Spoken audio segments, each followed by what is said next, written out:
हवनी में आई जैती। अंजनी के लाल हो हवनी में आई जैती।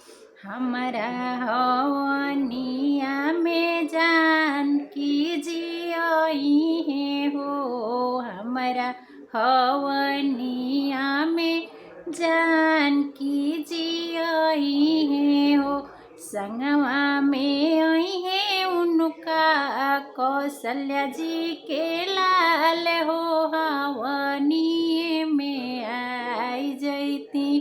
अंजनी के लाल हो हवनी में आई जैती। हमारा हवनिया में राधा रानी आई है हो। हमारा आंगनवा में राधा रानी आई है हो।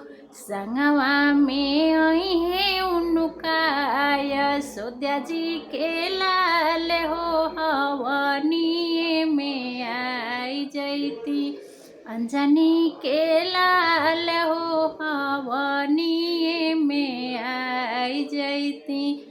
हमारा हवनिया में रिद्धि सिद्धि आई है हो।